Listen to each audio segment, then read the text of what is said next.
කවදාවත් විස්කි එකක් ඒකේ ප්‍රයිස් එකටවත් ඒකේ බ්‍රෑන්ඩ් එකටවත් ඒකේ කලර් එකටවත් එහෙම නැත්නම් ඒකේ ඒජ් එකටවත් ජජ් කරන්න යන්න එපා. මේ වීඩියෝ එක බලලා ඉවරෙද්දී ඔයාලා ගන්න විස්කි ගැන තිබුණ මතය වෙනස් වෙන්න පුළුවන්. ඔයාලගේ point of view එක ගොඩක් වෙනස් වෙන්න පුළුවන්. ඒකෙන්ද මේ වීඩියෝ එක අන්තිම වෙනකන් රැඳිලා ඉන්න. මම අද කතා කරන්න යන්නේ මේ Glenmorangie විස්කි එක ගැන.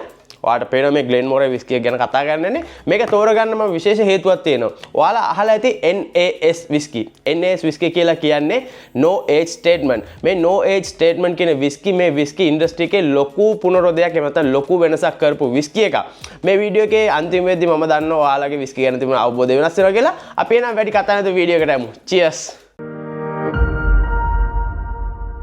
Hello කොහොමද welcome to Bar Reels මම දිල්ෂාන් වෙනදා වගේ මම දත්තා බාර් ඉන්ඩස්ට්‍රි එකේ ඔයාලා වෙනුවෙන් තවත් අලුත් වීඩියෝ එකක් අරගෙන ස්පෙෂලි විස්කි ලවර්ස්ලා වෙනුවෙන් අනිවාර්යෙන් ඔයා විස්කි කලෙක්ට් කරන කෙනෙක් නම් විස්කි බොන කෙනෙක් නම් මේ වීඩියෝ එක ස්කිප් නොකර බලන්න මොකද කියනනම් මම අද කතා කරන්න යන්නේ මේ විස්කි වල වැදගත් මාතෘකාවක් මුලින්ම මේ no age statement එහෙම නැත්නම් NAS කියන විස්කි ජාතිය මොකද කියනනම් ගොඩක් විස්කි ගැන ස්පෙෂලි ස්කොච් විස්කි ගැන අපි හිතන් ඉන්නේ මේ බ්‍රෑන්ඩ් වලින් තමයි හොඳ ඒවා දාන්න ලොකු බ්‍රෑන්ඩ්ස් ගත්තොත් Johnnie Walker Blue Label ඒ වගේම Glenfiddich ඒ වගේම Macallan ඒ වගේම අපි ගත්තොත් Glenmorangie මේ වගේ අය තමයි හොඳ විස්කි හදන්නේ හොඳ ක්වොලිටි විස්කි හදන්නේ කියලා. මොකද කියනනම් මම කලින් වීඩියෝ එක රිවිව් කරා මේ no age statement තියෙන විස්කි එක මේ Oakentosen කියන විස්කි එක ප්‍රයිස් එකෙන් අඩුයි රීසනබල් ඒ වගේම ක්වොලිටි එකෙන් ඔයාගේ මේක S2 වහලා ඔයාට පෙව්වොත් ඔයා මේක Blue Label වලටත් වඩා හොඳයි කියලා හිතනවා මේ විස්කි එක අර ඔයා බොන Macallan වලටත් වඩා හොඳයි කියලා කියන්න පුළුවන් මේ විස්කි එක. ඒත් එක මේ ඒ වගේ තියෙන Glenmorangie එක මුලින්ම මම මේ Glenmorangie එකේ හිස්ටරි එක ඔරිජින් එකට ගියොත් වෙනද වගේම මේක මුලින්ම හොයාගෙන තියෙන 1897 මේකේ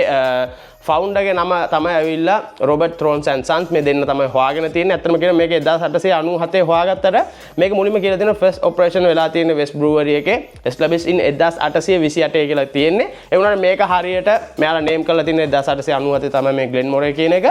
මේ මම මුලින්ම කියනවා මේ no age statement මේ no age statement කියලා කියන්නේ ඇත්තටම කියන හොඳ දෙයක් විස්කි වලට මේක 2000 දී තමයි මුලින්ම පටන් අරගෙන ඉන්නේ 2000 ගණන් වල තමයි මුලින්ම පටන් අරගෙන තියෙන්නේ මේකට හේතුව තමයි විස්කි මාකට් එකේ ලොකු ඩිමාන්ඩ් එකක් තිබුණා ඒ කියන්නේ ගොඩක් කස්ටමර්ස්ලා විස්කි ඉල්ලුවා සාමාන්‍ය අපි විස්කි බෝටල් එකක් ගත්තේ ඒක අනිවාර්ය ස්කොච් විස්කි අනිවාර්යෙන් ගත්තේ සිංගල් මෝල්ට් මේවා ගහලා තියෙනවා 10 years 12 years 15 years 18 years කියලා මොකද ගොඩක් සිංගල් මෝල්ට් ජජ් කරන්නේ මේ years වලට ඒක නිකන් ට්‍රැඩිෂන් එකක් වගේ එතකොට සාමාන්‍ය විස්කි මාකට් එකේ ලොකු ඉල්ලුමක් තියෙනවා මේ 2000 පටන් ගන්න කාලේ ලොකු ඉල්ලුමක් තියෙනවා ඒ උනට යාලට සප්ලයි නැහැ මොකද මෙයාලා හොඳ අයිඩියා එකකුත් එක්ක ආවා මේක ඉනෝවේෂන් එහෙම නැත්නම් අර නවුත්පාදන දෙයටත් එකතු වෙනවා මොකද කියනනම් විස්කි එකක් අවුරුදු 12ක් අවුරුදු 15ක් අවුරුදු 18ක් බැරල් එකක් ඇතුලේ ඒජ් වෙනවා කියන්නේ ලොකු කාලයක් ඒකට ගත වෙනවා ඒකින්ද යාලා ගෙනාව කන්සෙප්ට් එක ස්කොච් විස්කි ඇසෝසියේෂන් එකේ මේ no age statement කියන විස්කි එක මේක ඇත්තටම කියනනම් මේකේ හොඳ දෙයක් වුණා මේකේ ඩිස්ටිලර්ස්ලාට හොඳ දෙයක් වුණා බ්‍රෑන්ඩ්ස් වලට හොඳ දෙයක් වුණා ඒ වගේම මේක ගන්න අයටත් හොඳ දෙයක් වුණා මොකද කියනනම් මේක රීසනබල් ප්‍රයිස් එකකට විකුණන්නේ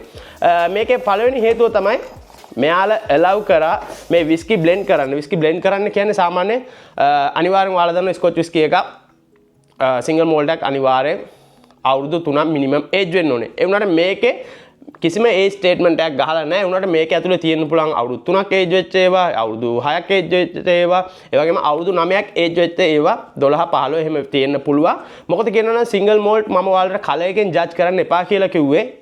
මොකද සිංගල් මෝල්ට් වලට කැරමල් කලර් ඇඩ් කරන්න පුළුවන් මේ විස්කි එක හැදුවට පස්සේ මොකද කියනවා විස්කි එකේ කන්සිස්ටන්සි එක එමෙන්නතර එක වගේ මේ බෝතලේ මේ පාට නම් මේක ඊළඟ වෙන බැජ් එක වෙන පාටක් වෙන්න බෑ අර එක ක්වොලිටියට තියාගන්න ඕනින්ද යාලා කලර් ඇඩ් කරන එක මම කිව්වේ විස්කි එක කවදාවත් කලර් එකනොත් ජජ් කරන්න යන්න එපා කියලා මේ Glenmorangie ගත්තාම සාමාන්‍යයෙන් ඔයාලා දන්න විස්කි බැරල් වල ඒජ් කරන සාමාන්‍යයෙන් ගොඩක් ස්කොච් විස්කි ගත්තාම යුරෝපියන් ෂෙරි බැරල් ඒ වගේම ෂෙරි බැරල් ඒ වගේම ඇමරිකන් ඕක් බැරල් ඒ වගේම එක වයින් බැරල් මේ වගේ ඒවා තමයි ඒජ් කරන්නේ. එතකොට මේ no age statement විස්කි වල එයාලා allow කරා අර එක බැරල් වල වෙන වෙනම ඒජ් කරපු විස්කි ගන්න. අපි ගත්තොත් මේකේ තියෙනවා නම් මේකේ ඇවිල්ලා ඩබල් කාස්ක් එකක්. ඇත්තටම කියනවා Chardonnay කාස්ක්. ඔයාලා අහලා තියෙන Chardonnay white wine. ඔයාලා දන්නවා white wine මේ Chardonnay කියන white wine වර්ගය බැරල් ඒජ් කරනවා. බැරල් ඒජ් කරලා යාලා බලාපොරොත්තු එකෙන් ෆ්ලේවර් එක මාරු කරන්න වයින් එකට හොඳ ප්‍රොෆයිල් එකක් ගේන්න. ඒත් එක මේක ඩබල් මැචුවර්ඩ්. ඒ කියන්නේ ඩබල් කාස්ක්. මේක ඇවිල්ලා මුලින්ම මැචුවර්ඩ් ඉන් බර්බන් කාස්ක්. ඒ කියන්නේ ඇමරිකන් බර්බන් බැරල් එක තමයි මේ ඔයාලට පේන කාස්ක් දෙකක් තියෙනවා. ඇමරිකන් බර්බන් බැරල් එක තමයි මුලින්ම මේක ඒජ් කරන්නේ. ඊට පස්සේ මේක බර්බන් බැරල් එක ඒජ් කරාට පස්සේ මේක ට්‍රාන්ස්ෆර් කරනවා මේ Chardonnay කාස්ක් එකට. ඒ කියන්නේ ෆිනිෂින් එක වෙන්නේ මේ දෙවෙනි කාස්ක් එකෙන්. එතකොට මේකේ තියෙන ෆ්ලේවර්ස් ඒ වගේම විස්කි එකේ තියෙන ක්වොලිටි එක තව වැඩි වෙනවා. ඒ වගේම ෆ්ලේවර්ස් එක්ස්චේන්ජ් වෙනවා. මොනවාද තිබුණ ෆ්ලේවර්ස් සාමාන්‍ය ඔයාලා දන්න Chardonnay වයින් වල ලෙමන් ඒ වගේම ෆ්‍රෙෂ් ෆෘට් මිනරල් ඒ වගේ දේවල් තියෙනවා. එතකොට ඇමරිකන් බර්බන් බැරල් වල තියෙනවා වැනිලා ඒ වගේම කැරමල්, ඒ වගේම නට්මේග්, ඒ වගේම ස්පයිසි ෆ්ලේවර්ස් තියෙනවා. එතකොට මේ දෙක කම්බයින් වුණාම මේක විශේෂම විස්කි එකක් හදනවා. ඒක තමයි මේ NAS විස්කි වල තියෙන අනිත් හොඳ දේ තමයි ඒත් එක පොකට් එකට වාසි, ඒ වගේ මාකට් එකේ ඉල්ලුමට දෙන්න පුළුවන්. ඒ වගේම තවත් හොඳ දෙයක් තමයි බ්‍රෑන්ඩ්ස් වලට ලිමිටඩ් එඩිෂන් රිලීස් කරන්න පුළුවන්. අපි ගත්තොත් Glenmorangie වල ලිමිටඩ් එඩිෂන් මේවා කරනවා. එතකොට Glenfiddich වල ලිමිටඩ් එඩිෂන් ඒ වගේ ගොඩක් ලිමිටඩ් එඩිෂන් අර ස්පෙෂල් එඩිෂන් එයාලට එළියට දාන්න පුළුවන් එක එක බෝතල් වල හැඩ හදලා. සාමාන්‍යයෙන් අපි ගත්තොත් මේක ඇවිල්ලා අනික ස්පේසයිඩ් විස්කි එක. ස්පේසයිඩ් විස්කි කියලා කිව්වම ඔයාලා දන්නවා ගොඩක් විස්කි මැජොරිටි එක හයිලන්ඩ් වලිනුයි ස්පේසයිඩ් වලිනුයි තමයි එන්නේ. මොකද රීජන් පහක් තියෙනවා. පහක් නෙමෙයි හයක් තියෙනවා. පහක් තමයි තෝරාගත්තේ. ඒතර 6 වෙනි එක තමයි අයිලන්ඩ් කියන විස්කි රීජන් එක. අපි ගත්තොත් ස්පේසයිඩ් වල බ්‍රෑන්ඩ් ගත්තොත් අපි දන්නවා අපි ගත්තොත් Glenfiddich, ඒ වගේම Belvenia, ඒ වගේම Glenmorangie මේ වගේ ගොඩක් බ්‍රෑන්ඩ් තියෙනවා ස්පේසයිඩ් විස්කි වල. ස්පේසයිඩ් විස්කි අපි දන්නේ ගොඩක් ෆෘටි, ෆ්ලෝරල්, ලයිට් විස්කි විදියට තමයි ගොඩක් ඒ විස්කි අපි හඳුන්වන්නේ. එහෙනම් අපි වැඩි කතා නැතුව අපි බලබලා හිටමු මේ විස්කි එක try කරලා බලමු මේක මොන වගේ හොඳ විස්කි එකක්ද කියලා. ඊට කලින් මම මේකේ ලේබල් එකට යනවා. අනිවාර්යෙන් ලේබල් එක බලන්න ඕනේ. ඔයාලා විස්කි එකක් ගද්දි ලේබල් එකේ තියෙන දේන් ඔයාලට අවබෝධයක් ගන්න පුළුවන්. ලේබල් එකට කලින් බොක්ස් එක බැලුවොත් මේකේ ගහලා තියෙන හැම ඩීටේල් එකක්ම මේකේ matured cask එක, ඒ වගේම මේකේ finishing cask එක, ඒ වගේම මේකේ tasting notes ගහලා තියෙනවා. ඔයාලට පේනවා nose, taste, ඒ වගේම finishing හැමදේම ගහලා තියෙනවා. single malt whiskey, ඒ වගේම ස්පේසයිඩ් ඔයාලට පේනවා. ඒත් එක බොටල් එකට ගියාට පස්සේ මේකේ 140ක් ABV. මතක තියාගන්න ස්කොච් විස්කි එකක් කියන්නේ අනිවාර්යෙන් මිනිමම් 140ක් ABV තියෙන්න ඕනේ. 140ට වඩා අඩු නම් 37 38 නම් ඒක ස්කොච් විස්කි එකක් නෙමෙයි. ඒක අනිවාර්යෙන් ෆේක් එකක්. මේක ඊට වඩා වැඩි වෙන්න පුළුවන් 147 143 වෙන්න පුළුවන්. මොකද කියනවනම් ගොඩාක් ලංකාවේ තිබුණා මේ ලේබල් 5 ප්‍රශ්නයක්. මොකද එක ලේබල් 5 එකක් වෙන 140 ඇල්කොහොල්, එක ලේබල් 5 එකක් වෙන 143 ඇල්කොහොල්. මොකද මේකට හේතුව තමයි මේකේ ඩිෆරන්ට් බැච්. අපි මේකේ ලේබල් එකට මේක ගහලා තිනවා Glenmorangie, ඊට පස්සේ ස්පේසයිඩ් කියන්නේ රීජන් එක. හොඳ රීජන් එක විස්කි ක්‍රියේට් කරන ස්කොට්ලන්ඩ් වල තියෙන. ඒත් එක මේකේ ලොකේෂන් එක තියෙන්නේ located in Elgin, Scotland. මේ Glenmorangie distillery එක තියෙන්නේ. ඊට පස්සේ ගහලා තියෙන single malt scotch whiskey. ඔයාලට පේන single malt කියලා ගහලා තියෙනවා. ඊට පස්සේ මේකේ කාස්ක් දෙක ගහලා තියෙනවා Chardonnay cask and bourbon cask කියලා. මේ බැරල් දෙකක් තිබුණොත් සාමාන්‍ය single malt whiskey එක මේ වගේ බැරල් දෙකක පොට එකක් තිබුණොත් අනිවාර්යෙන් මේක කාස්ක් දෙකක ඒජ් වෙලා තියෙනවා. මේ කාස්ක් වල ඒ කියන්නේ බැරල් වල මම කියන්නේ මේ wood lee බැරල් වල මෙයාලා ඒජ් කරන්නේ different බැරල් වල. මොකද මෙයාලට මේකේ flavors වල වෙනස් දේවල් ගන්න ඕනේ. මම කිව්වා innovation දේවල් කරන්න ඕනේ මේ whiskey market එකේ වුණත්. අපි එහෙනම් මේක glass එකට දාගෙන බලමු. ඇත්තට මේක මට මේක gift එකක් හම්බෙච්ච බොටල් එකක්. ඒ වුණාට මම මේකේ price එක හොයලා බැලුවා. මේක ඩුබායි වල දිරාම් 80ට දිරාම් 90ට වගේ තියෙනවා. සාමාන්‍ය අබු ඩාබි වලින් වගේ ගන්න ඕනේ මේක දිරාම් 65ට ගන්න පුළුවන්. මිලිලීටර් 700 බෝතලයක්. අපි glass එකට දාගමු. අපි මුලින්ම මේක නහයට තියලා බලමු. නහයට තියපු ගමන් මේකේ smell එක ගොඩක් සමානයි Glenfiddich වලට. සාමාන්‍යයෙන් ගත්තොත් fresh fruits ගත්තොත් සාමාන්‍යයෙන් pear, ඒ වගේම lemon. මම කිව්වා lemon අර Chardonnay barrel එකේ මෙයාලා ඒජ් කරද්දි. ඒත් එකම අර caramel සාමාන්‍යයෙන් අර බටරි ගතියක් වගේ මට දැනෙනවා. ඇත්තටම කියනවා ගොඩක් honey තමයි smell එක මට දැනෙන්නේ. ගොඩක් fresh තමයි aromas එක. අපි එන මේක palate එකේ කොහොමද කියලා try කරලා බලමු. Cheers.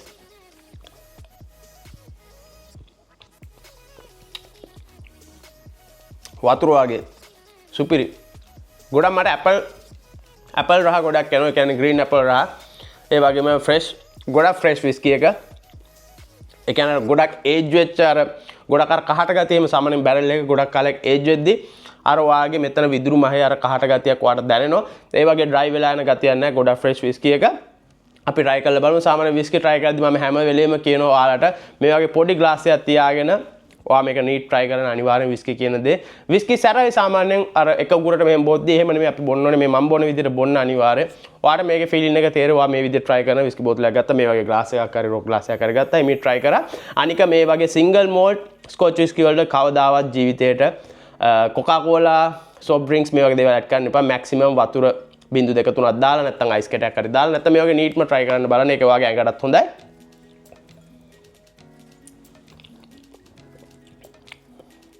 නියම whiskey එක අර සාමාන්‍ය wood flavor එක ඒ ලී වලින් එන flavor එකක් එනවා. caramel, vanilla, පොඩි spicy ගතියක් තියෙනවා. ඒ වුණාට ගොඩක් fresh fruits තමයි මට දැනෙන්නේ. ඇත්තටම හොඳ whiskey එකක්. Glenmorangie ඒ වගේ මේ Oakentosh සාමාන්‍යයෙන් ඔයාලා දන්නවා ගොඩක් මේ single malt වල age statement ගහලා තිනවා 10 years 15 years 12 years 18 years කියලා මේ age එකෙන් age එකට ගණන් වෙනවා ඒ වුණාට මේ no age statement කියන whiskey වල age එකක් යාලා mention කරලා නැහැ ඒ වුණාට මේක ඇතුලේ තියෙන liquid එක අනිවාර්යෙන් minimum 3 years barrel එක ඇතුලේ age වෙලා තියෙන්න ඕනේ ඔයාලට පේනවා හොඳ whiskey එකක් compare to other අපි ගත්තොත් අනිත් expensive whiskey එක මම මේක recommend කරනවා අනිවාර්යෙන් Glenfiddich 12 එකට වඩා හොඳයි කියලා සාමාන්‍ය Glenfiddich 12 එක ගන්න Glenmorangie එකටත් වඩා හොඳයි කියලා මම හිතනවා මොකද කියනවා මේ වගේ whiskey ඇත්තම කියනවා කස්ටමර්ස්ලා ගැන හිතලා තමයි හදන්නේ ගොඩක්ම මොකද යාළුවන්ට මාකට් එකට රිලීස් කරන්න ඕනේ ගොඩක් whiskey අරන් blend කරන්න පුළුවන් මේ වගේ whiskey වලට මම හිතනවා මේ වීඩියෝ ගොඩක් වාර යූස්ෆුල් වෙන්න ඇති කියලා අනිත් දේ තමයි single malt සාමාන්‍ය මේක single malt whiskey එක මේක blend කරන්න පුළුවන් ඒ distillery එකේ ඇතුලේ තියෙන whiskey batch එක විතරයි අපි ගත්තොත් different cask වෙන්න පුළුවන් වෙනස් age වෙන්න පුළුවන් ඒ වගේ විතරයි වෙන ඔයාට මේ single malt whiskey එකක් කියලා ඔයාට මේ වෙන distillery එකෙන් අරන් මේක blend කරන්න බෑ අර blender scotch වගේ මම මේ single malt ගැන ගොඩක් වීඩියෝ කරලා තියෙනවා blender scotch ගැන ගොඩක් වීඩියෝ කරනවා blended malt කියන්නේ මොනවද කියලා ගොඩක් වීඩියෝ කරලා තියෙනවා අනිවාර්යෙන් මගේ වීඩියෝස් කියලා බලන්න ඔයාලා කරන රික්වෙස්ට් මම අනිවාර්යෙන් ගොඩක්ම ඒවා මම මගේ වීඩියෝස් හදලා තියෙනවා අනිවාර්යෙන් යන්න මගේ whiskey playlist එකට ගිහලා බලන්න ඒකේ තියෙන වීඩියෝස් ඔක්කොම මම හිතනවා මේ වීඩියෝ ගොඩක් ඔයාලට යූස්ෆුල් වෙන්නද කියලා ඒ වගේම මට තව පුංචි ලිමක් කරන්න තියෙනවා මගේ channel එකේ නම් Barriers අනිවාර්යෙන් මේක subscribe කරලා තියන්න මේ වගේම තවත් අලුත් වීඩියෝ එකකින් ඊළඟ වීඩියෝ එකේ හම්බෙමු cheers